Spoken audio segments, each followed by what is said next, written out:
इस चैप्टर का बल्कि इस बुक का अब लास्ट टॉपिक हम डिस्कस करने जा रहे हैं, दैट इज कोरोजन।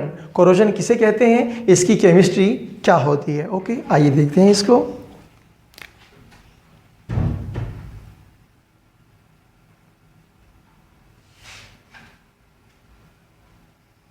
कोरोजन किसे कहते हैं, याद रखें कोरोजन एक इन्वायरमेंटल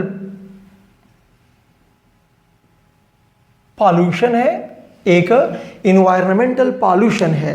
इस इन्वायरमेंटल पॉल्यूशन के अंदर क्या होती है, किसी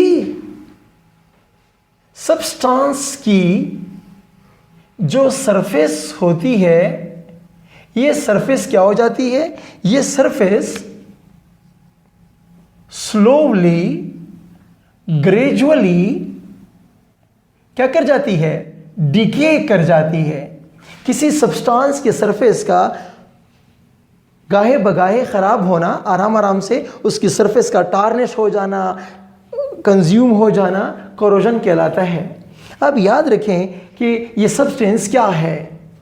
डियर स्टूडेंट्स, अगर ये सब्सटेंस आपके पास रॉक्स हैं, okay, then corrosion is known as weathering. तो हम बोलते हैं weathering of rocks. Okay, similarly अगर ये सब्सटेंस आपके पास सॉइल है, तो सॉइल पर भी जब इन्वायरमेंटल इश्यूज का अटैक होता है, पॉल्यूटेंट्स का, तो क्या होती है, हम इसको फिर इरोजन बोलते हैं। ओके, सॉइल इरोजन के नाम से आप इसको सॉइल साइंसेस के अंदर पढ़ते हैं। अगर ये आपके पास क्या हो, ये सब्सटेंस अगर आपके पास मेटल हो, स्पेसिफिकली आपके पास आयरन हो, तो इसको फिर हम बोलते हैं रस्टिंग। तो rusting, erosion, weathering are the various names of corrosion in different circumstances. Okay, तो अगर मेटल्स की बात करेंगे तो इसको हम रस्टिंग कहेंगे, सॉइल की बात कहेंगे इसको हम इरोजन कहेंगे, rocks slowly gradually acid rain से डिके कर जाते हैं, उसको फिर हम वेदरिंग ऑफ रॉक्स बोलते हैं। ओके, तो आज हमने इसको डिस्कस करना है, इसी को हम डिस्कस करेंगे। आइए देखते हैं रस्टिंग ऑफ आयरन की केमिस्ट्री क्या है। रस्टिंग ऑफ आयरन की केमिस्ट्री क्या है, इस केमिस्ट्री को समझने के लिए हम एक थ्योरी का सहारा लेते हैं। उस थ्योरी का नाम है electrochemical theory of iron rusting.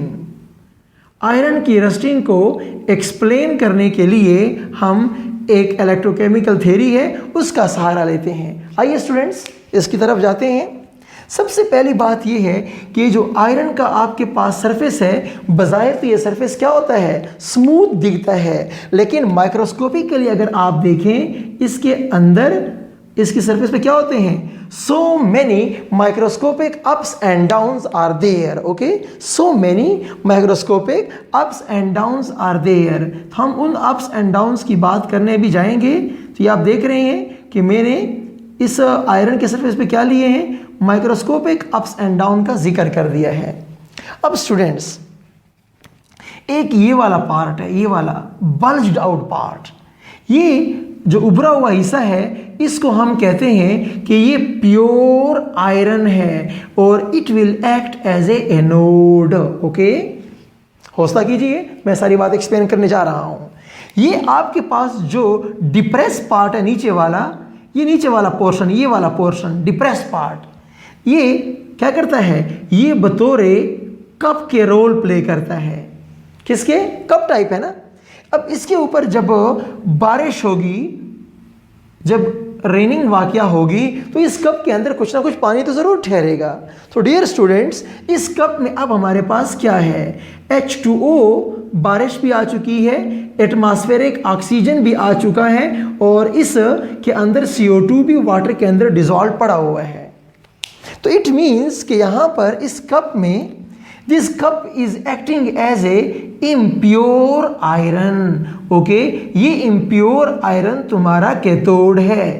Dear students, actual cathode नहीं है, सपोर्ट है। एक्चुअल कैथोड तुम्हारा कौन है? तुम्हारा ऑक्सीजन है। जबकि ये H2O और CO2 लड़कर क्या बनाएंगे? कार्बोनिक एसिड बनाएंगे। ये तुम्हारा क्या बन जाएगा? इलेक्ट्रोलाइट बन जाएगा। तो आपने देखा कि इलेक्ट्रोकेमिकल थ्योरी कहती है कि आयरन की सरफेस पे एक इलेक्ट्रोलाइटिक टाइप सेल बन जाता है। ओके, आइए इस सेल की स्टडी करते हैं। सॉरी, एक वोल्टिक टाइप सेल बन जाता है। अब देखिए जनाब, रिएक्शन एट एनोड। देखिए एनोड पे कौन सा कारोबार होगा। फिर हम देखते हैं कि रिएक्शन एट कैथोड, कैथोड पे कौन सा बिजनेस होता है। प्लीज याद रखिए कि एनोड मेरे पास कौन है? ये प्योर आयरन जो होगा ये मेरे पास एनोड होगा, और इम्प्योर आयरन जिसमें O2 तुम्हारे पास है ये तुम्हारा कैथोड है। क्या होगा? Please 2 iron becomes 2 Fe+3 plus 6 electrons are being lost। ये पहले आयरन से फेरम से फेरस बनता है +2 और बाद में जाके फिर क्या बन जाता है? फेरिक आयन में कन्वर्ट हो जाता है। मैंने नेट बात कर ली है कि आयरन से फेरिक आयन बन जाएंगे 6 इलेक्ट्रॉन के नुकसान पे। ओके, अब क्या होगा डियर स्टूडेंट्स? 3/2 O2, ये 6 इलेक्ट्रॉन गेन करेंगे and you will get 3 oxide ions. क्या बन गए? आपके पास 3 ऑक्साइड आयंस बन जाएंगे। ये these oxide ions will react with water as, ये वाटर के साथ रिएक्शन करेंगे। ये देखें जनाब, 3 oxide ions plus 3 H2O, water की जो 3 हाइड्रोजन थे इनके ऊपर इन्होंने अटैक कर लिया है। Okay, you will get 3 hydroxyl ion plus 3 hydroxyl ion, आपके पास 6 हाइड्रोक्सिल आयन बन गए हैं। एट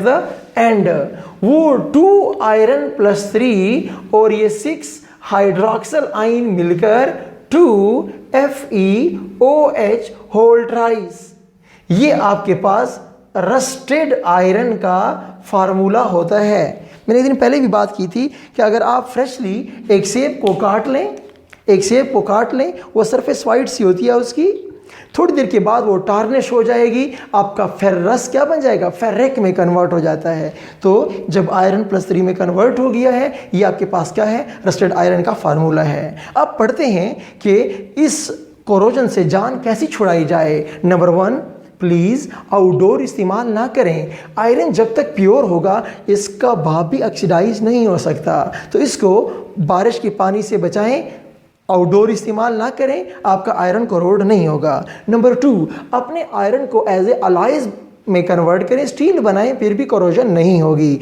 नंबर 3, आप इनके ऊपर लुब्रिकेंट्स लगाएं, पेंट्स लगाएं ताकि वाटर प्रूफ बन जाए, फिर भी ये बच जाएगा। नंबर 4, फास्फोरिक एसिड H3PO4 के बाद में इसको डिप कर दें, that is good reducing agent. आपका आयरन +3 क्या हो जाएगा? आयरन में कन्वर्ट हो जाएगा। नेक्स्ट, आप ऐसा करें, इसको बतौर आयरन को बतौर इलेक्ट्रोड के इस्तेमाल कीजिए। इलेक्ट्रोलाइटिक सेल में जब बतौर इलेक्ट्रोड के इस्तेमाल करेंगे उसका ऑक्सीडाइज पार्ट दोबारा कन्वर्ट होकर रिड्यूस हो जाएगा, आपका आयरन आज़ाद हो जाएगा। ठीक है, इसके अलावा हम इलेक्ट्रोप्लेटिंग भी करते हैं, सैक्रिफिशियल प्लेटिंग भी करते हैं, गल्वानाइजेशन। जब आप आयरन के ऊपर जिंक की प्लेटिंग करते हैं तो कई तरीके हमारे पास हैं आयरन को बचाने के लिए। ओके।